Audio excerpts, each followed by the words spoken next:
la priorité du chrétien. Je crois que l'Église s'est écartée de sa priorité numéro 1.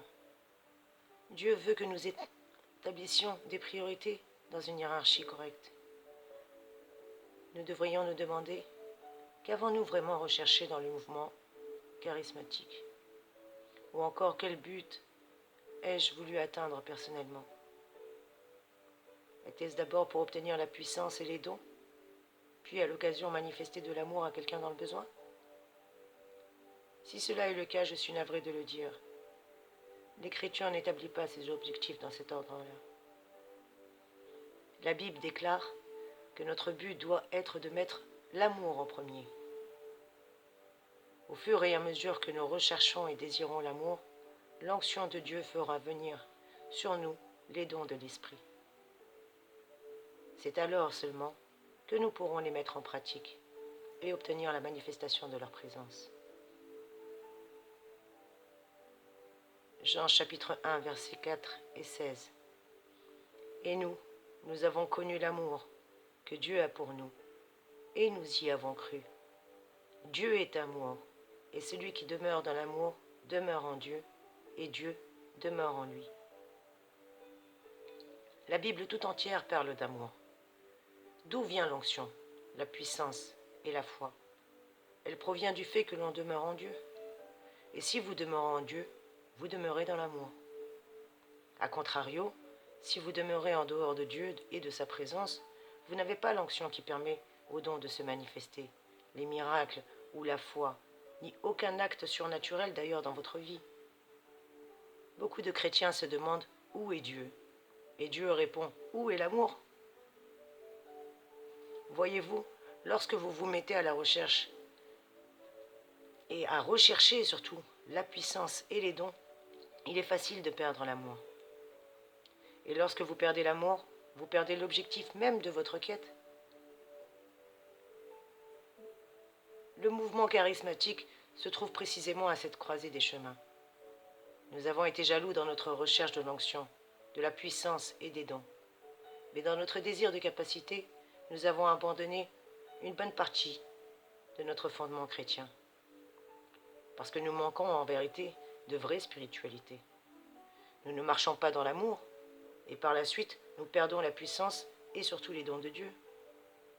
Nous sommes devenus des gens qui parlent beaucoup des prophéties, mais nous entendons rarement prophétiser. Nous parlons de miracles et de prodiges, mais on en voit rarement. Nous parlons de grande foi, mais nous trébuchons sur tous nos petits problèmes. Nous disons considérer avec joie les diverses épreuves qui nous arrivent, mais lorsque on regarde les croyants rassemblés, on découvre facilement ceux qui traversent une épreuve.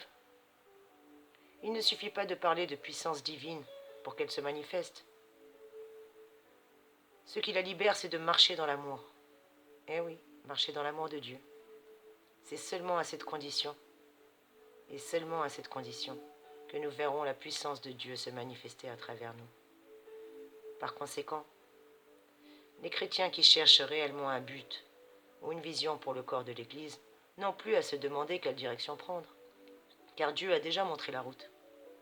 C'est lui qui nous appelle à être un peuple d'amour.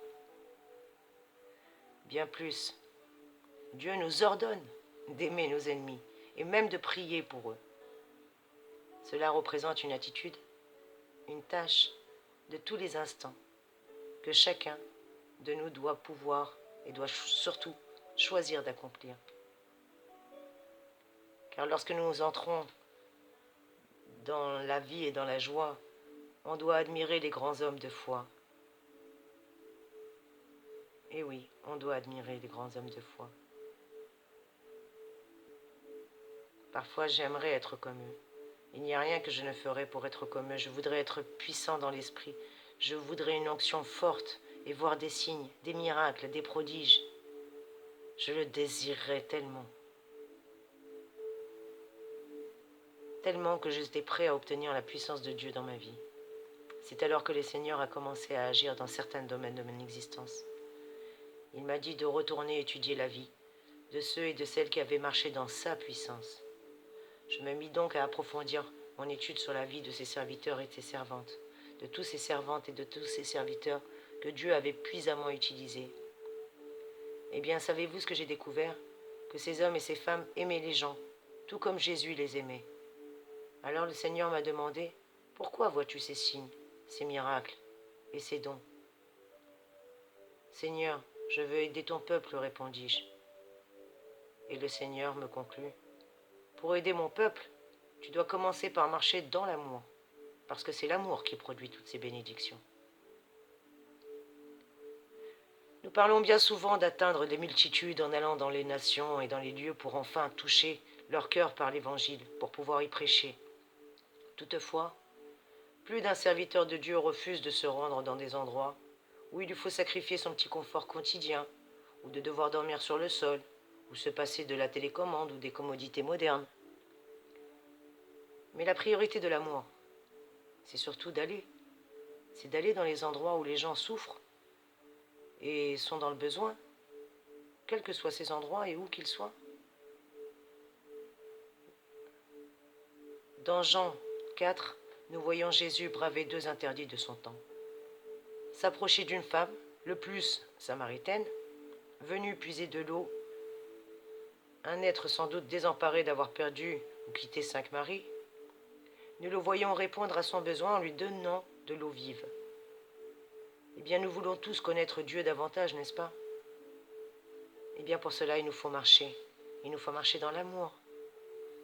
Là où Dieu demeure, là, nous verrons des signes, des miracles, des prodiges, surtout les manifestations des dons de l'Esprit, la foi, la révélation, le discernement et tout ce que nous recherchons. Alors dès aujourd'hui, si nous saisissions cette simple vérité, elle changera notre vie tout entière. Le moyen pour demeurer en Dieu, après avoir accès à tous les dons spirituels, c'est de poursuivre l'amour et de marcher dans sa voie. Éphésiens chapitre 3, versets 6-19.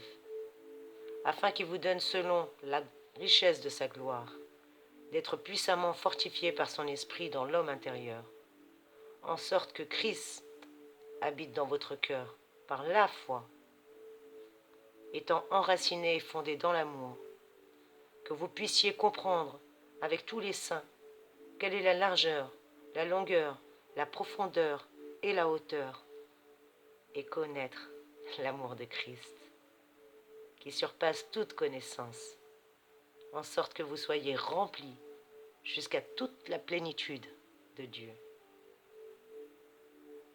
Nous avons là une raison de nous enthousiasmer, n'est-ce pas? Eh bien, nous y voilà. Être puissamment fortifiés. Eh oui, mes amis, vous êtes bénis. Mais où est donc cette puissance? Eh bien, dans l'épître aux Éphésiens, Paul écrit à des croyants, nés de nouveau et remplis de l'Esprit.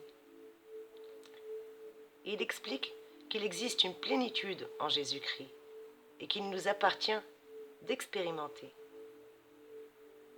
Les croyants, de façon personnelle, et les communautés aussi, ont besoin de vivre cette plénitude en Christ. Et Paul nous montre là 3 chemins qui mènent à cette plénitude en Christ. Le premier, c'est d'être enraciné et fondé dans l'amour. Le deuxième, c'est de comprendre les dimensions de l'amour. Et le troisième, c'est de connaître et d'expérimenter l'amour qui surpasse toute connaissance. Et oui, la plénitude divine en nous vient avec la révélation de son amour, car Dieu est amour. Et plus vous marchez dans l'amour, plus vous progressez dans la plénitude de Dieu. Lorsque vous commencez à marcher dans la plénitude divine, vous commencez à expérimenter l'onction, la puissance, les dons, les prodiges, les miracles, la foi. Éphésiens, chapitre 3, verset 20. Or, à celui qui peut faire par la puissance qui agit en nous, infiniment au-delà de tout ce que nous demandons ou pensons.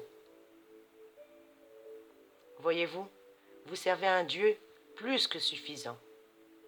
Dieu peut faire excessivement plus que nous ne pouvons demander ou même penser. Il peut accomplir des choses beaucoup plus grandes que tous les miracles inimaginable. Notre Dieu est puissant, il peut tout faire. Vous demandez alors, mais si Dieu est puissant, pourquoi sommes-nous malades? Pourquoi sommes-nous pauvres? Pourquoi sommes-nous déprimés? Pourquoi sommes-nous oppressés? Et passons-nous tant d'épreuves? Eh bien, pour répondre à cette question, relisez de nouveau ce verset 20.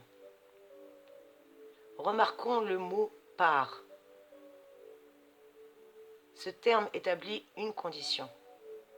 Le verset dit « par la puissance qui agit en nous ». Votre Dieu, le Tout-Puissant, peut tout accomplir dans votre vie. Mais qu'en est-il? C'est par la puissance qui agit en vous. Quelle est cette force? C'est la mesure de la plénitude divine, enracinée et fondée dans l'amour de Dieu, exercée et mise en pratique dans votre vie. Voilà mes chéris. Alors que manque-t-il pour obtenir la puissance de Dieu? C'était l'extrait de ce livre aux éditions Paroles de foi. Voilà mes amis, j'espère que vous allez passer une magnifique et radieuse journée. En tout cas, il n'en est pas autrement si vous le désirez, si vous en faites votre priorité. Et vous, mes chers amis chrétiens, quelle est votre priorité? Eh bien, n'hésitez pas à passer toute cette année au pied du Maître. Soyez bénis, mes amis. Merci pour vos commentaires, merci pour vos likes, merci pour vos partages. Merci de me dire surtout ce que vous avez pensé de cette vidéo. En tout cas, sachez que Dieu vous aime et que vous devez toujours marcher dans l'amour. Vous qui êtes des artisans de paix, à ne pas en douter. En tout cas, moi, je le sais, que vous êtes bénis et que Dieu vous aime, mes chéris. Et moi aussi. Soyez bénis. Merci pour tout ce que vous m'apportez. Merci pour votre présence. Merci d'exister. À très vite, mes amis. Soyez bénis.